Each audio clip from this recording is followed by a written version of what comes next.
Oke, shalom. Ketemu lagi dengan saya Gracia Pilo.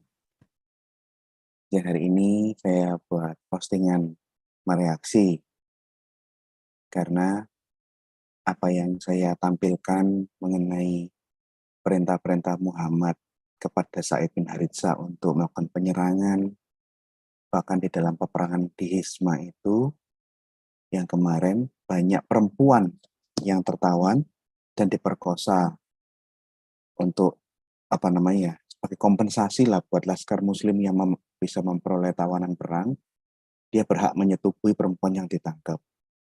Kemudian saya membacakan apa penjelasan tafsir Al-Qurtubi untuk surah Al-Ahzab 37 tentang pernikahan Zainab dengan Muhammad. Nah, polemikus muslim bereaksi, dia kurang suka dengan apa yang saya tampilkan tentang apa yang mereka imani tentang kelakuan junjungan mulianya, dan menyerang Alkitab, mengatakan Alkitab lebih parah, mengajarkan free sex. Dia memberikan postingan-postingan, komen-komen di Facebook, di wall saya maupun di wall mereka sendiri, bahwa Yehuda berzina dengan Tamar dan sebagainya. Nah, siang hari ini saya akan menjelaskan mengenai bantahan tentang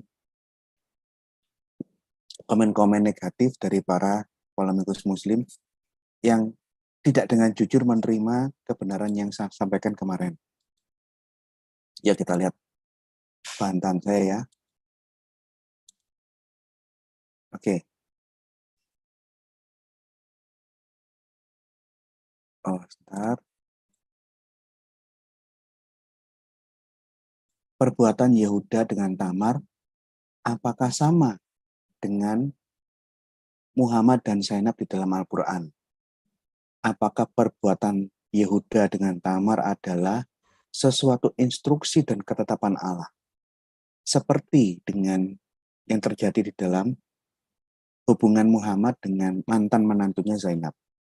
Saya akan membantah semua serangan-serangan pihak Muslim yang tidak jujur, yang hanya tendensi jengkel aja dan meluapkan emosinya terhadap saya. Jadi apa yang saya sampaikan, apa yang saya bacakan dari tafsir-tafsir Quran, hadis-hadis tentang kasusnya Zainab dengan Muhammad membuat banyak orang yang terperanjat. Saya membacakan tidak berbohong bahwa Said, suaminya Zainab, diminta oleh Muhammad untuk melamarkan istrinya Zainab untuk diminta menjadi istrinya Muhammad. Saya hanya membacakan apa yang tercatat. Jadi Said menemui Zainab, mengutarakan niat Muhammad untuk melamar Zainab untuk diperistri, untuk dijadikan istri yang kesekian. Karena Muhammad waktu itu sudah punya banyak istri, tapi dia punya keinginan untuk nambah istri, yaitu istri dari istrinya Said, mantunya sendiri, ingin diperistri. Untuk mengutarakan niatnya dia memperistri istrinya anak mantu, dia minta Said yang ngomong. Akhirnya Said datang menceraikan Zainab, mengutarakan niatnya Muhammad. Setelah Zainab mendengar keinginan hati Muhammad melalui mulutnya Said, Zainab mau berdoa, masuk kamar. Tiba-tiba Muhammad datang dan menggauli, mencampuri, mengewek di tempat di kamarnya Zainab atas seizin Allah. Ini ketetapan Allah. Nah, apa yang saya bacakan ini bukan fitnah, bukan menista Islam. Saya hanya membaca apa yang tertulis di dalam hadis seperti yang dikumpulkan oleh tafsir Al-Qurtubi. Di dalam Islam, apa yang dilakukan Muhammad ini sesuatu yang benar karena atas perintah Allah. Sesuatu yang mulia karena ini ketetapan Allah. Bahkan perbuatan Muhammad di dalam Islam selalu dikategorikan perilaku akhlak yang mulia, manusia sempurna, insan kamil. Nah, di saat saya membacakan apa yang tertulis di dalam tafsir Al-Qurtubi yang sesuai dengan hadis-hadis sahih, mungkin mereka malu dengan perilaku nabinya. Tapi mereka ya sambil malu-malu berusaha membantah, pada akhirnya mengakui. Itu kan istri, ex-istri dari anak angkat. Kalau anak angkat tuh nggak ada nggak ada nasabnya, halal untuk dikawini. Apapun kalimatmu, kamu membenarkan apa yang saya baca. Jadi nggak perlu menyanggah saya dong. Di saat mereka malu-malu tapi mengakui perbuatan Muhammad seperti yang saya bacakan dari tafsir Al-Quran, polemikus Muslim berusaha menyerang menyerang Alkitab secara membabi buta dengan nada fitnah. Mereka mengangkat bagaimana dengan masalah Yehuda dengan Tamar. Jadi hubungan seks antara mertua dengan menantu ada di dalam Alkitab. Masalah Yehuda dengan Tamar diangkat untuk menunjukkan bahwa Alkitab itu nggak lebih baik dari Alkitab. Ini loh, ada kasus Yehuda dengan Tamar, bahkan diberi komentar, ini artinya Alkitab mengajarkan free sex, free iwik-iwik mertua dengan menantu. Bukan hanya Yehuda dengan Tamar yang diangkat, mereka juga menyebarkan fitnah dan penistaan agama bahwa kasus perzinahan Daud dengan Batsyeba ini adalah pembenaran free sex di dalam Alkitab. Nah, cara mereka menyerang Alkitab secara ngawur semacam ini yang saya bantah. Kemudian mereka memberikan tambahan lagi, ternyata Yesus adalah anaknya, anak najis dari keturunan pezina, dengan berbagai macam komen-komen seperti ini. Ini coba Anda lihat.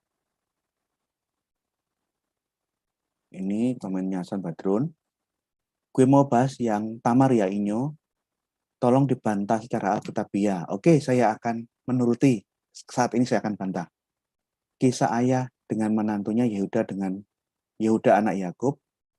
Yehuda menikah dengan binti Sua, memiliki anak Onan dan Sela, yang ketiganya laki-laki. Di dalam Kejadian 38 ayat 6-10, Yehuda menikahkan dengan perempuan bernama Tamar. Karena ini jahat di mata Tuhan, meninggal. Onan adiknya diminta untuk menggantikan. Diminta menggaul ini bukan diminta untuk kentu, begitu bukan. Di dalam adat Yahudi itu ada namanya pernikahan saudara. Jikalau kakaknya belum meninggalkan anak, adik laki-lakinya harus menggantikan posisi kakak sebagai suami sambung untuk menurunkan anak. Begitu mereka punya anak sebagai suami sambung, anaknya itu akan dianggap anak kakaknya, bukan anaknya dia. Ini budaya. Jadi saya ingin perjelas ya, Onan diminta menggauli bukan berarti Onan diminta mengewek, bukan. Onan dinikahkan sebagai suami sambung, menggantikan posisi kakaknya yang meninggal. Onan menggauli Tamar supaya Tamar bisa memiliki anak atas nama Namun Onan hanya menggauli tapi tidak mau punya anak. Tidak kepingin anaknya ini dianggap anak kakaknya. Akhirnya di saat Onan berhubungan seks dengan Tamar, spermanya dibuang di luar supaya tidak terjadi kehamilan. Nah, cerita ini berhenti. Hasan Badrun meneruskan, pada Kejadian 38 ayat 12, Yehuda menjadi duda, istrinya meninggal. Setelah istrinya meninggal, Yehuda pergi ke daerahnya Tamar. Dia ingin berzina, jajan. Ternyata perempuan yang dia hampiri itu bukan perempuan sundal seperti yang dia kira. Ternyata itu adalah mantunya sendiri yang dalam kondisi memakai cadar tertutup. Sehingga Tamar hamil, hasil hubungan antara bapak mertua dengan menantu, sehingga hasil hubungan Yehuda dengan Tamar punya 2 anak, Peres dan Sela. Lantas siapakah Peres ini? Peres adalah leluhur yang akan menghasilkan leluhurnya Yesus. Ini. Jadi singkat cerita di dalam komen-komennya orang Muslim, Yesus anak najis keturunan pendosa. Ini. Nah, lihat sebelah kanan. Kok Yesus berasal dari keturunan anak najis Tamar dan Yehuda Inyo? Dia tanya begini. Yehuda bersetubuh dengan Tamar menantunya sendiri, ketawa-ketawa. Tuhan lahir, lalu lahirlah Tuhannya Inyo, Tuhan hasil anak persinahan. Nah, ini loh. Ini reaksi dari pihak polemikus Muslim yang mungkin malu, tapi malu-malu mengakui, akhirnya ya mengakui juga, dan dia balas menyerang kekristenan dan Alkitab, mengangkat kasusnya Yehuda dengan Tamar. Kemungkinan yang ingin mereka sampaikan, Alkitab itu lebih rendah, mengizinkan free sex, hubungan seks antara mertua dengan menantu. Oke, saya akan jawab. Seperti permintaanmu, tolong dibantah sekarang Alkitabiah Inyo. Saya bantah.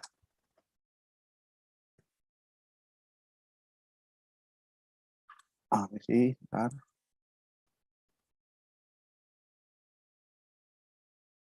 Keluarga Yehuda. Yehuda punya anak sulung Er. Istrinya Er, Tamar. Er meninggal, Tamar tidak punya anak. Akhirnya harus melaksanakan adatnya Israel, adat kunonya Israel, pernikahan sambung dengan saudaranya.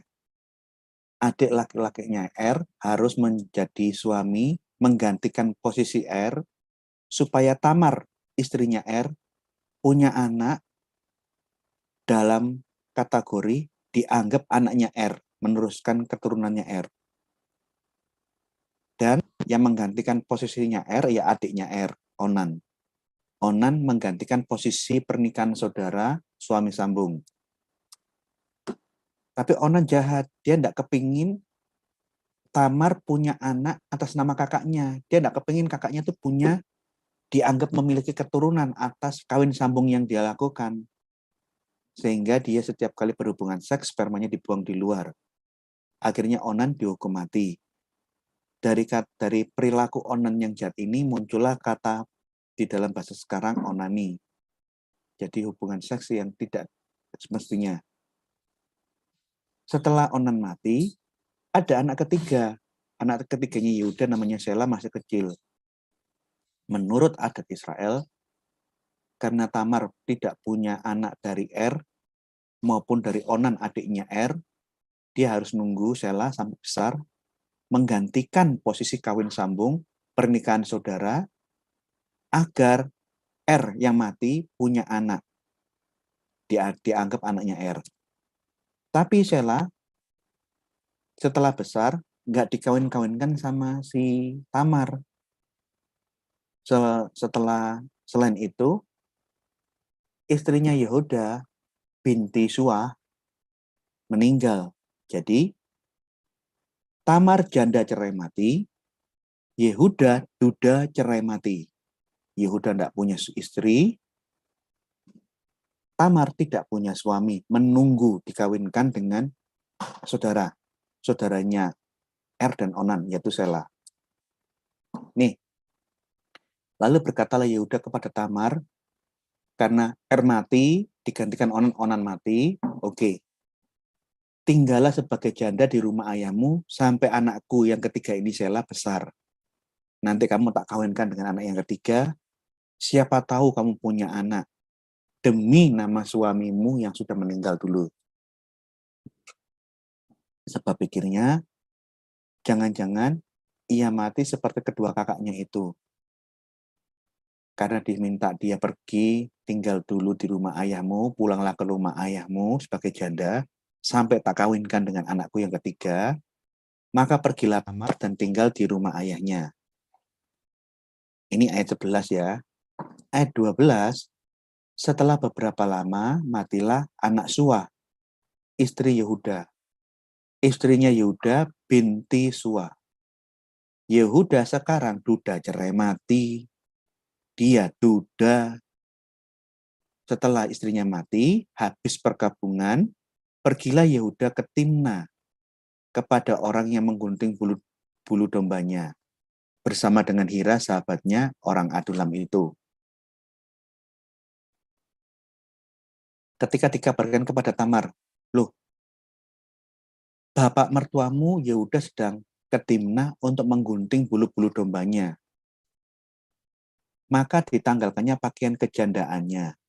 Ia bertelegung menggunakan cadar berselubung, lalu pergi duduk di pintu masuk ke Enaim yang di jalan ke Timnah.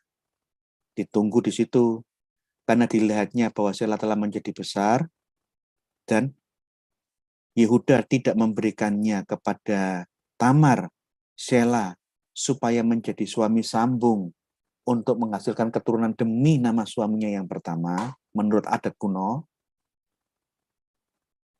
Dia lihat, loh, sudah besar ternyata Sela, kok nggak dikasih-kasihkan ke aku? Dia diem aja sambil nunggu itu. Nah, bukan hanya Tamar yang melihat Yehuda datang, Yehuda juga melihat dia.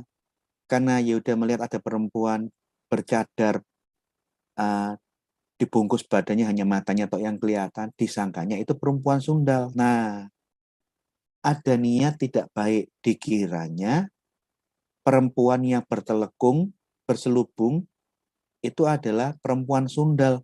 Jadi Yehuda punya niat melakukan dosa, karena ia menutupi mukanya.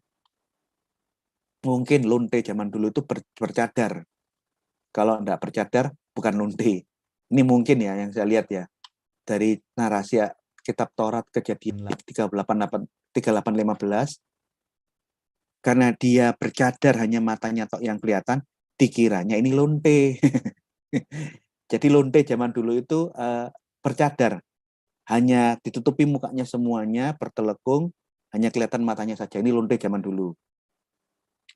Lalu berpalinglah Yehuda mendapatkan perempuan di pinggir jalan itu, yang dikiranya lonte, yang dikiranya perempuan sundal.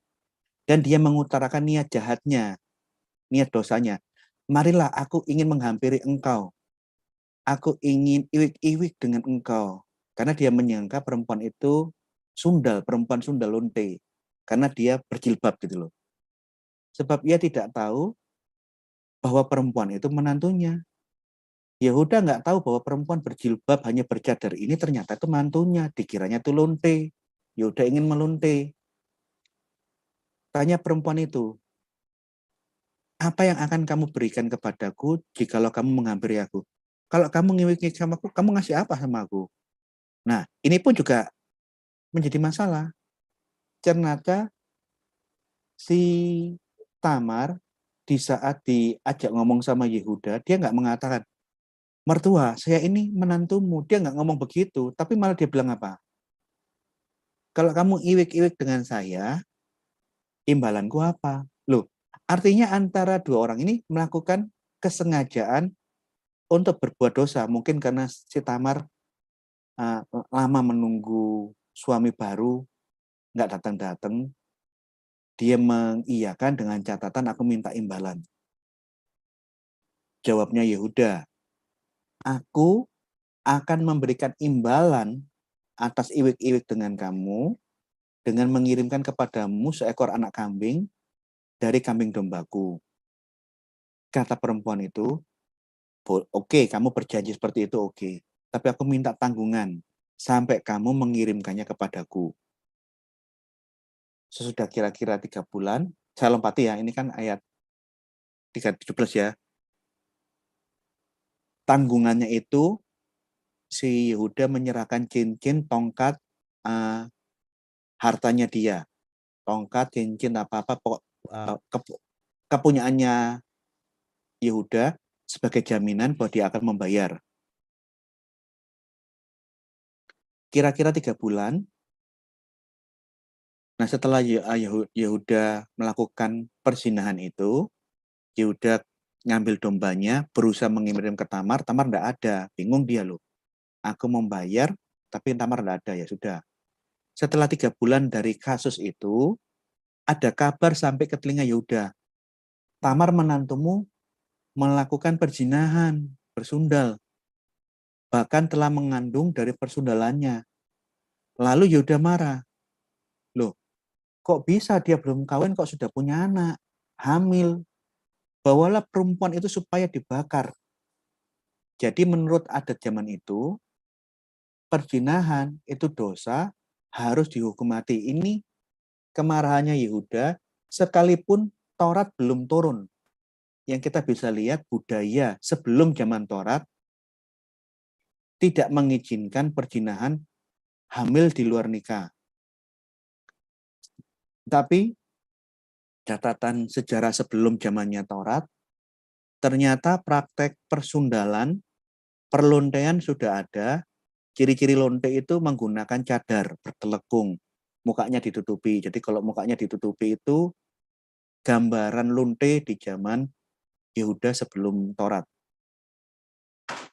Waktu dibawa perempuan itu, menantunya dibawa, perempuan itu menyuruh kepada mertuanya, oke, kamu ingin membakar, membunuh saya. Ini ya, ini barang-barang milik kepunyaan laki-laki yang tidur sama saya. Serahkan. Dari laki-laki yang punya barang-barang inilah aku mengandung. Aku dihamili oleh laki-laki ini. Juga dikatakan, periksalah siapa yang punya cap materai serta kalung dan tongkat ini.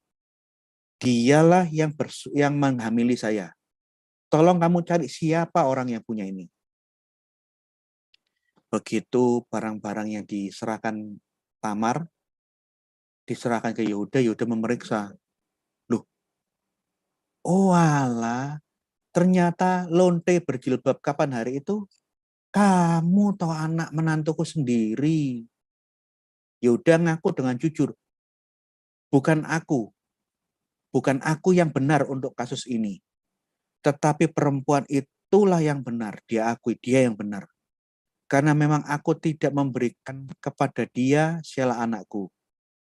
Karena aku menunda-nunda melaksanakan pernikahan wajib, pernikahan sambung saudara.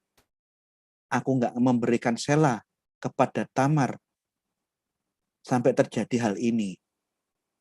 Dan dia tidak, aku yang bersalah. Jadi dia mengakui aku yang bersalah, Tamar tidak bersalah.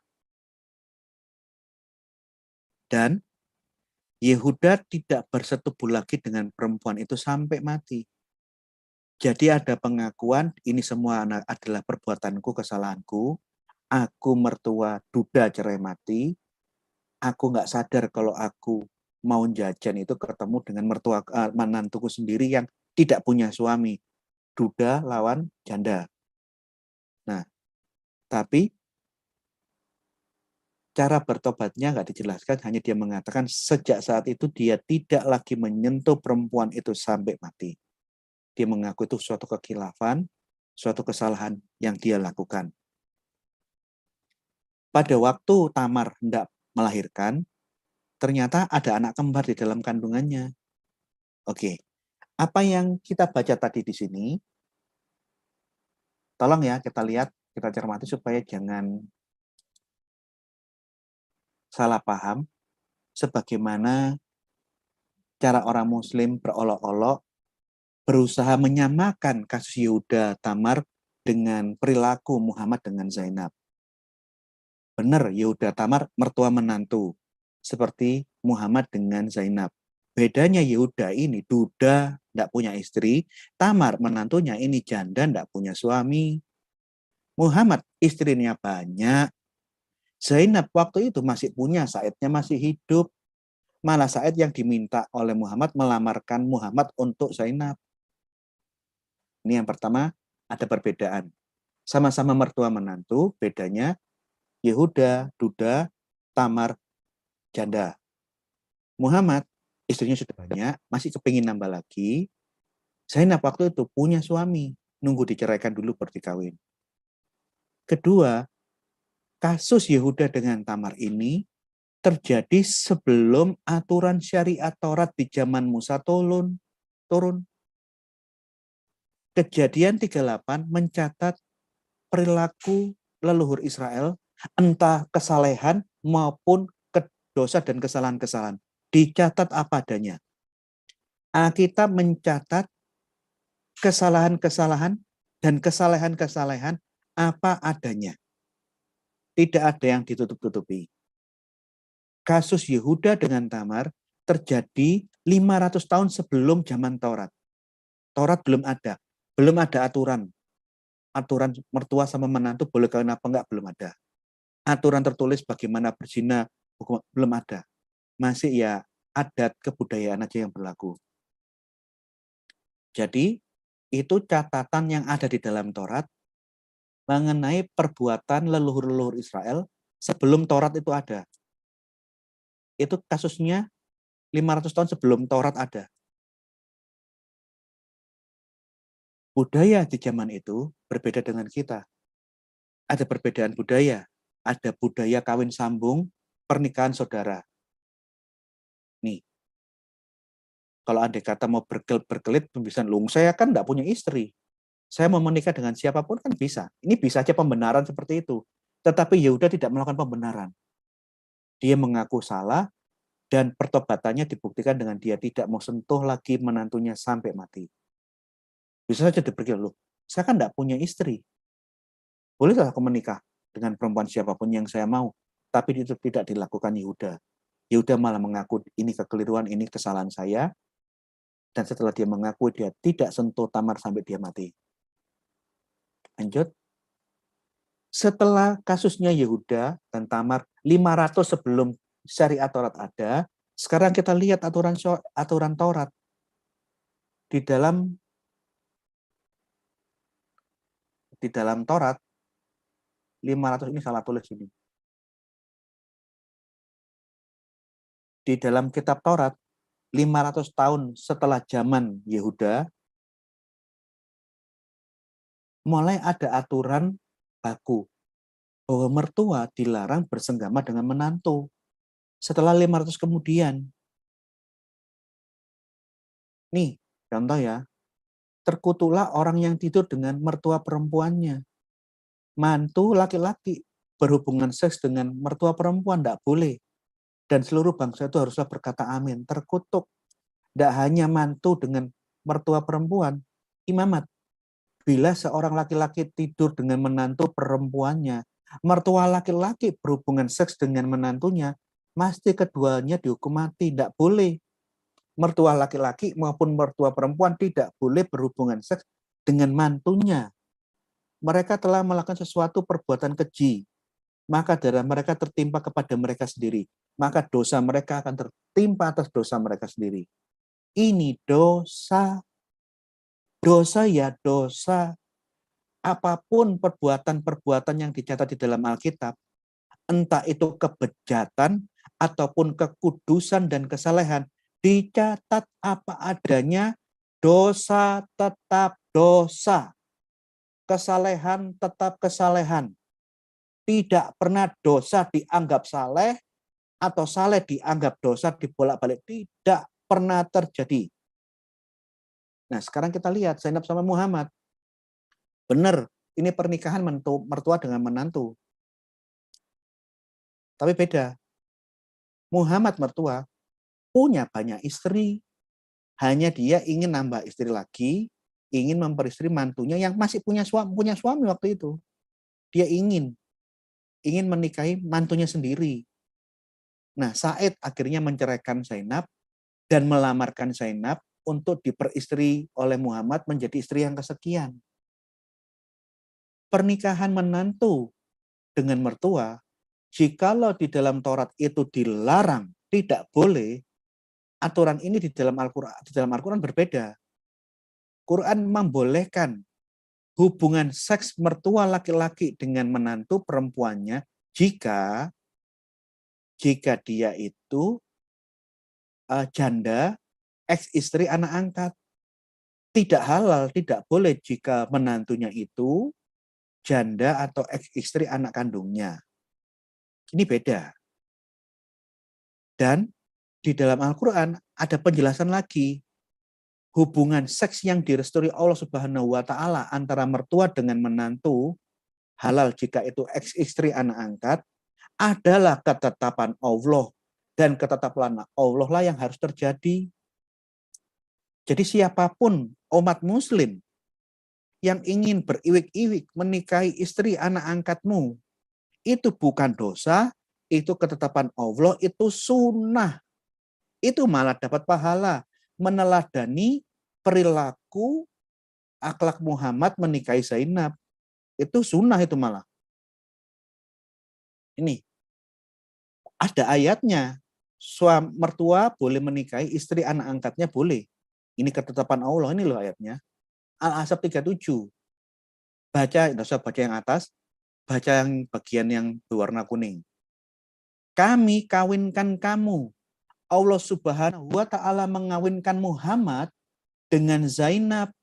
Allah sendiri yang mengawinkan Muhammad dengan Zainab supaya tidak ada keberatan bagi orang-orang mukmin untuk mengawini istri-istri anak-anak angkat mereka apabila anak-anak angkat itu telah menceraikan istrinya, telah menyelesaikan keperluannya daripada istrinya.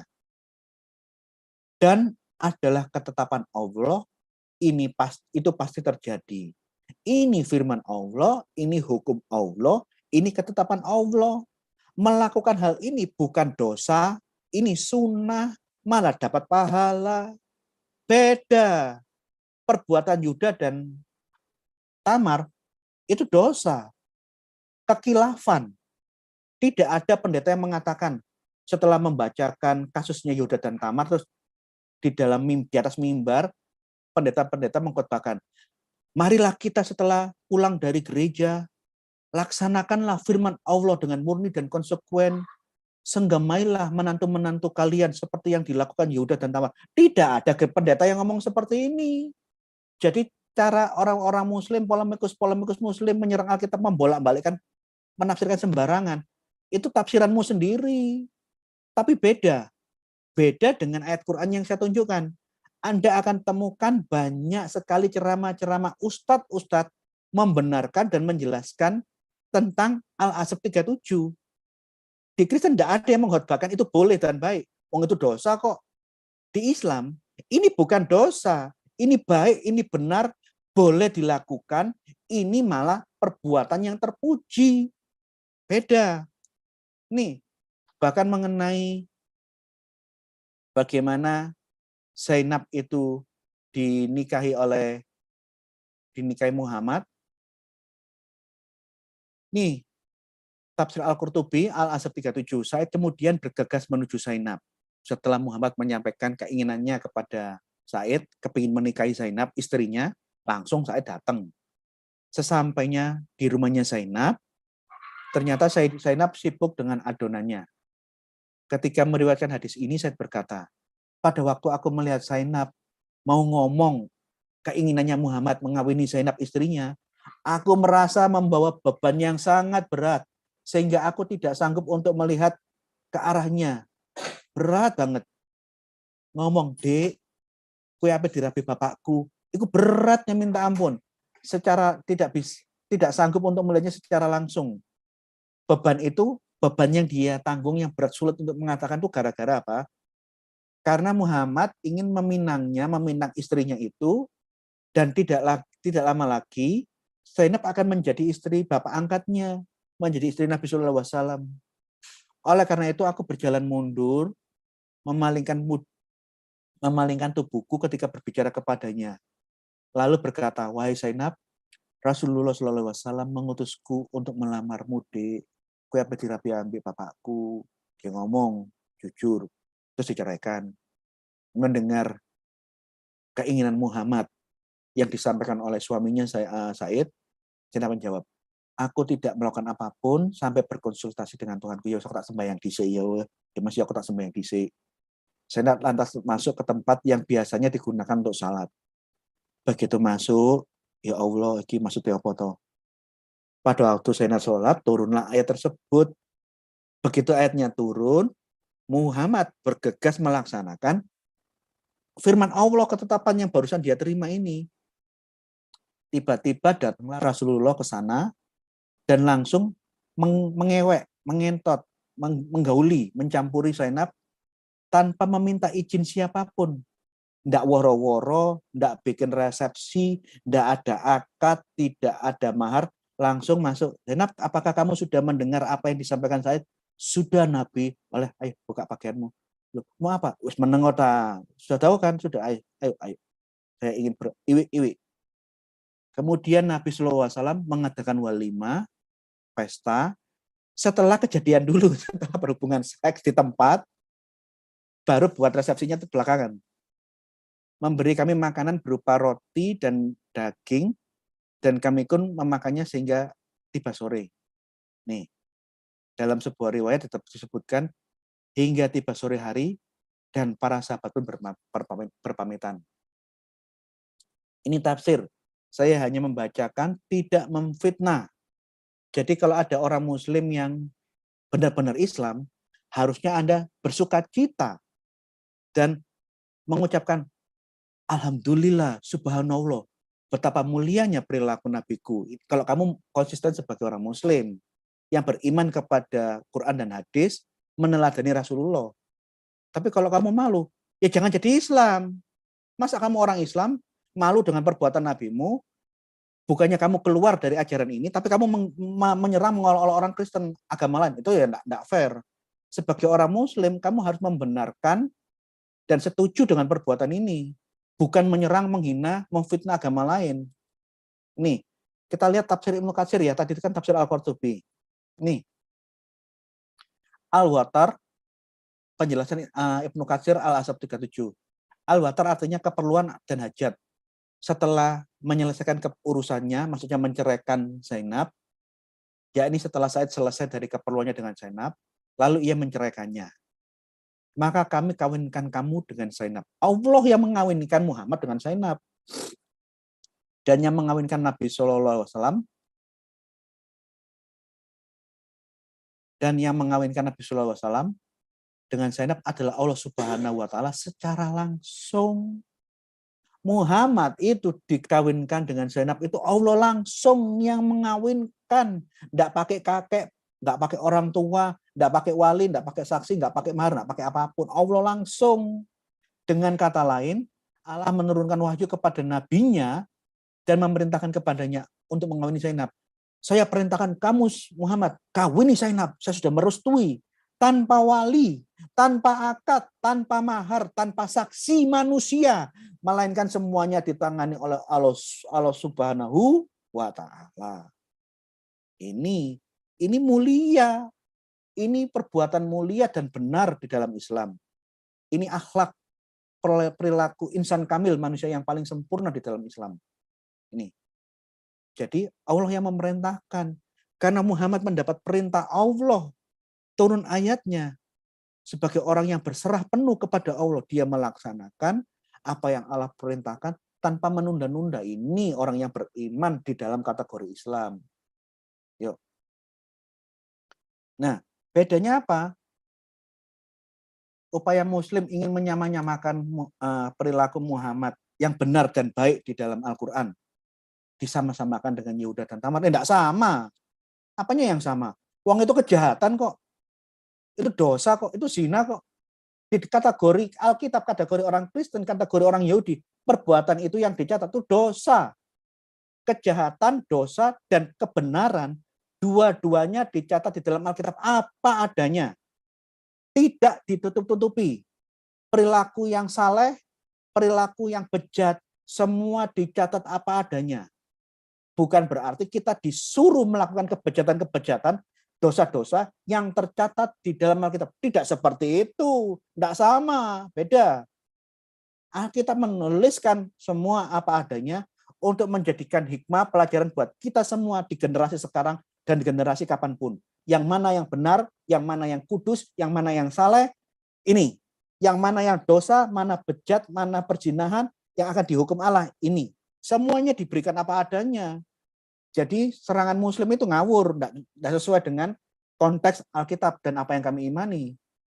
Itu semua ditulis benar dan tidak benar, baik dan tidak baik, saleh dan kejahatan, ditulis supaya menjadi pelajaran untuk kita renungkan, supaya kita berhati-hati. Dosa tetap dosa. Dan tidak pernah dibenarkan dan dilegalkan sedikit pun oleh Allah.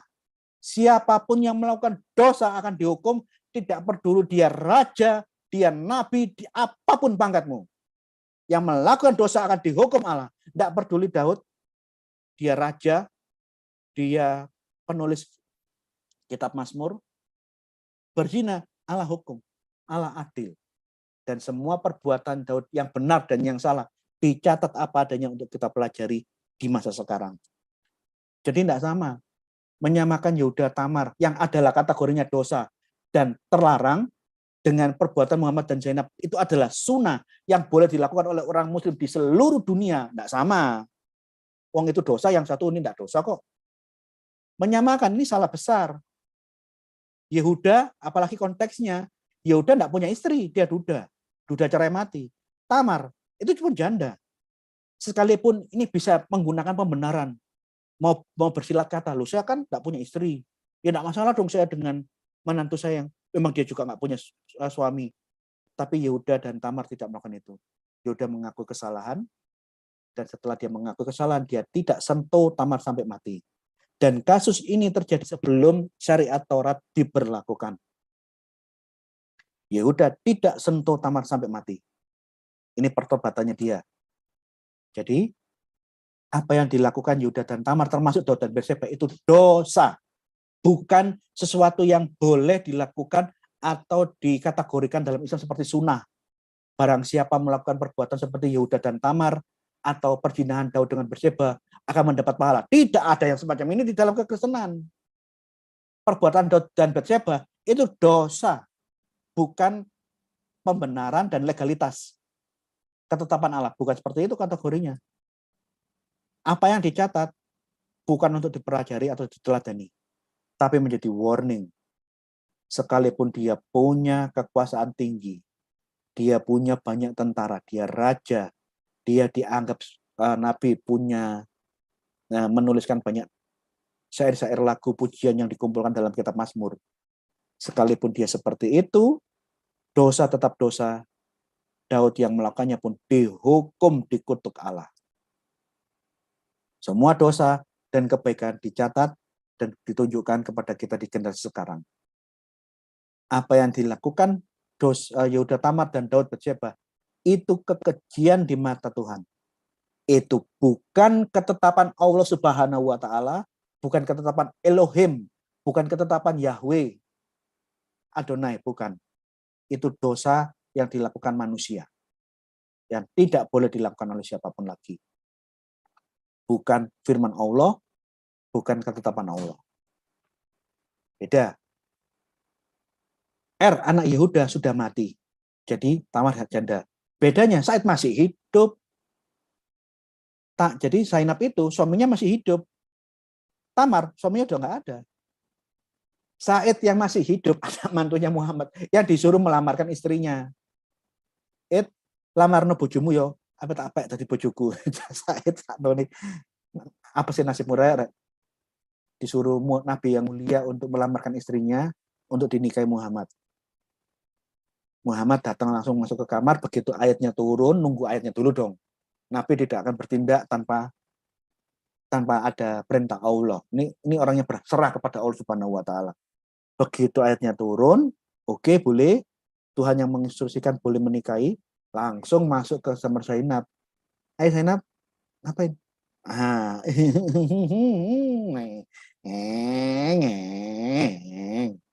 Mencampuri, menggauli, bersenggama dengan Zainab saat itu juga di kamar Zainab setelah ayatnya firmannya turun. Nih, tanpa akad, tanpa mahar, tanpa saksi wali, tidak ada resepsi. Resepsinya belakangan.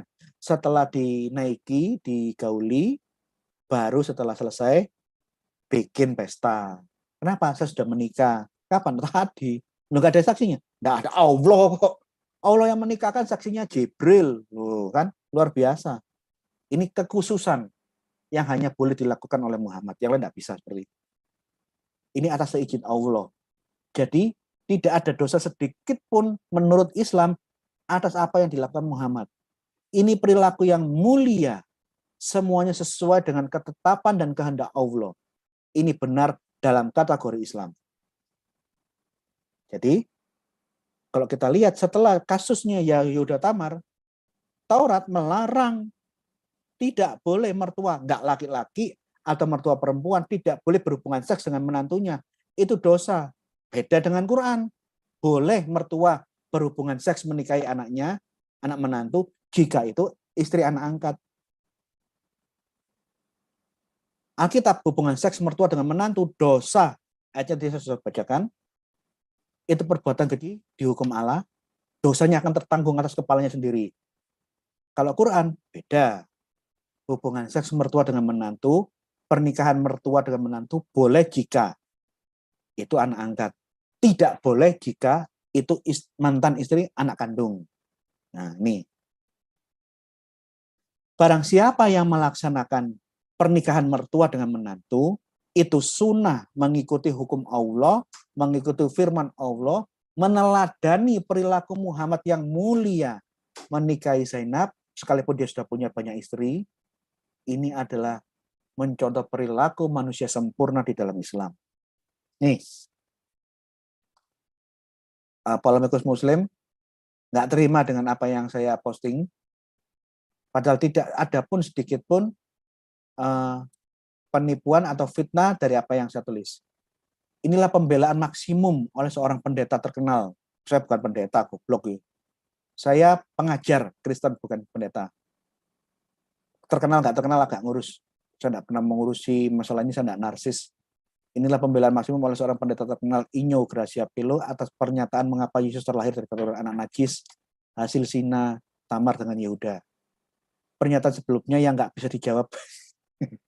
Pernyataan sebelumnya yang tidak bisa dijawab oleh Inyo, oleh Gracia Pelo. Jika memang Yesus adalah Tuhan yang maha kuasa, yang turun ke dunia, harusnya dia mampu memilih jalur kelahiran dari keturunan yang suci dan bebas dari zina. Lah karep-karepmu. Lah karep-karepmu. Kamu bisa ngatur, tak? Kamu bisa mengatur kamu lahir dari bapak, dari ibu yang siapa? Bisa kamu ngatur dari mana kamu lahir? Saya ingin lahir dari orang tua bapak Amerika, ibunya orang Bangladesh. Bisa kamu milih-milih kayak begitu? Goblok kan. Jika yang dipilih dari keturunan Yehuda harusnya sebagai Tuhan, dia mampu mencegah Yehuda dan seharusnya dia mampu mencegah Yehuda dari berbuat zina.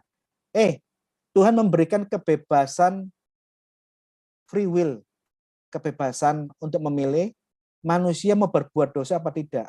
Tuhan kasih kebebasan. Sekalipun manusia tidak ada yang bisa yang tidak berbuat dosa, Tuhan bisa bekerja melalui kita yang berdosa untuk melaksanakan kehendak Allah. Ini akan saya bahas masalah ini. Setelah ini saya akan jawab lagi postingan-postingan Hasan Badrun ini. Mbahmu apa orang di dosa? Bapakmu Badrun, ibu bapakmu apa orang di dosa? Apa bapakmu orang pernah berbuat sesuatu yang tidak baik, yang kamu mungkin tidak tahu waktu dia masih kecil? Bapaknya, kakeknya, keturunanmu, apakah tidak ada yang berbuat dosa? Aduh, pertanyaan ini nggak masuk akal, konyol sekali. Jadi siapa yang bisa bantu Inyo jawab pertanyaan di atas? Gak ada yang bantu, saya akan jawab sendiri, ya. Oke. Nih, keturunan orang berdosa, iya.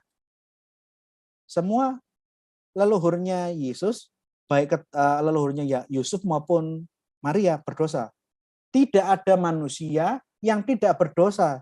Saya tanya, siapakah manusia yang keturunan malaikat? Siapakah manusia di dunia ini yang lahir dari manusia yang tidak berbuat dosa? Siapa? Tidak ada. Siapa yang orang tuanya, leluhurnya, kakek neneknya tidak ada yang berbuat dosa? Tolong maju. Tapi ini perbedaan saya dengan Katolik. Maria dikandung dengan dosa. Namun dia dari kecil hidup saleh yang kudus melebihi semua manusia yang ada di dunia, sehingga dia dipilih sebagai manusia yang terbaik yang pernah hidup di dunia untuk menjadi tempat berinkarnasinya Sang Firman. Ini pandangan ortodok. Maria punya dosa asal.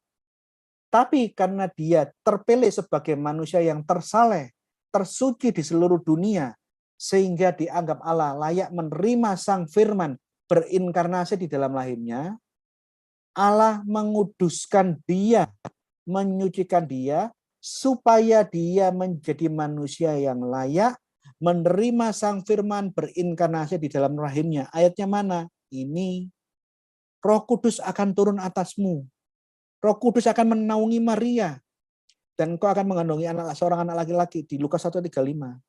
Di saat Roh Kudus turun, menaungi, di saat itu Maria dikuduskan untuk layak dan sah menerima inkarnasi Sang Firman. Ini. Jadi Yesus dilahirkan tanpa dosa, iya. Bagaimana dengan Aminah? Apakah kalau kita menunjukkan ayat, ada ayatnya. Maria dikuduskan oleh Roh Kudus, oleh Allah sendiri sebelum Firman berinkarnasi. Tapi sekarang pertanyaan baliknya. Kalau mengatakan Muhammad mungkin diimani dikandung tanpa dosa, kakeknya Muhammad tidak berbuat dosa, semua adalah orang-orang yang berperilaku seperti malaikat. Pertanyaan saya, kapan Aminah disucikan oleh Allah Subhanahu wa Ta'ala? Mana ayatnya? Maria ada ayatnya. Aminah ibunya Muhammad, mana ayatnya? Bahwa Aminah itu disucikan langsung oleh Allah Subhanahu wa Ta'ala sebelum melahirkan Muhammad. Mana ayatnya? Kalau Maria menerima inkarnasi Sang Firman di dalam rahim, ada ayatnya. Roh Kudus akan turun atasmu, disucikan, dikuduskan. Aminah, nggak ada ayatnya, itu klaim. Itu angan-angan teologis, asumsi teologis. Tidak ada ayatnya, klaim. Nih, yang terakhir, saya bertanya. Ingat ya, saya bertanya. Tolong jawab pertanyaan saya. Dijawab alhamdulillah, nggak dijawab ya silahkan, saya tidak terlalu memaksa. Apa agama orang tua Muhammad, Abdullah dan Aminah? Sebelum Muhammad lahir, sebelum Muhammad menjadi nabi dan menciarkan agama Islam, saya mau tanya. Karena saya tanya, tolong kamu jawab. Dijawab silakan, enggak dijawab silakan. Agamanya Abdullah dan Aminah itu apa? Kitabnya apa? Apa yang dia baca? Bagaimana ritualnya? Saya kepingin tahu. Kedua, apakah Abdullah, Aminah, kakek-kakeknya, leluhurnya, bukan orang yang berbuat dosa? Apakah mereka adalah malaikat yang nuzul menjadi manusia yang melahirkan Muhammad? Tolong dijawab. Apakah leluhurnya Muhammad orang yang sama sekali tidak ada dosa sampai ke Adam? Tidak ada. Tunjukkan kepada saya. Jawabannya apa? Tolong dijawab. Ketiga, Muhammad dilahirkan oleh Abdullah dan Aminah. Saat ini posisi Aminah dan Abdullah itu ada di mana? Tolong dijawab. Karena saya sedikit tahu ada informasi penjelasannya di dalam hadis. Tapi saya tidak mau ngomong. Saya tanya, saya minta kalian yang jawab. Aminah, orang tuanya Muhammad dan Abdullah sekarang ada di mana saat ini? Hadis sudah memberikan pernyataan jelas. Hadis riwayat dari Muhammad menjelaskan orang tuanya Muhammad dan orang tuanya orang-orang yang lain saat ini ada di mana, itu ada di dalam hadis Muslim. Tolong kalian cari, selidiki apa bunyi hadis Muslim, hadis Bukhari mengenai keberadaan orang tua Muhammad saat ini. Nah, ini pertanyaannya. Karena saya tanya, silakan Anda jawab. Ya. Mau dijawab silakan, tidak dijawab ya silakan. Cari jawabannya yang terakhir. Orang tuanya Muhammad ini ada di surga atau di neraka. Tolong cari hadis ucapan Muhammad sendiri di hadis Muslim dan Bukhari. Saya memberikan kunci jawabannya, tapi saya tidak menjawab. Jawabannya ada di sini. Apa? Itu yang saya mau tanya dari kamu. Tolong jawab. Terima kasih. Jadi inilah jawaban saya sebagaimana yang diminta oleh Hasan Badrun dan berbagai polemikus Muslim yang belingsatan, yang kejat-kejat, yang kejang-kejang melihat postingan saya tentang perintah Muhammad kepada Said memerangi kaum Hisma setelah dan perbuatan Muhammad dan Zainab, 2 postingan yang terakhir. Apa yang diminta oleh Hasan Badrun sudah saya penuhi. Terima kasih. Kiranya Tuhan memberkati. Sampai ketemu lagi di postingan yang berikutnya. Saya akan tergerak untuk membuka lagi data-data perang-perang yang diperintahkan Muhammad kepada para sahabat untuk menyiarkan Islam. Tunggu seri berikutnya.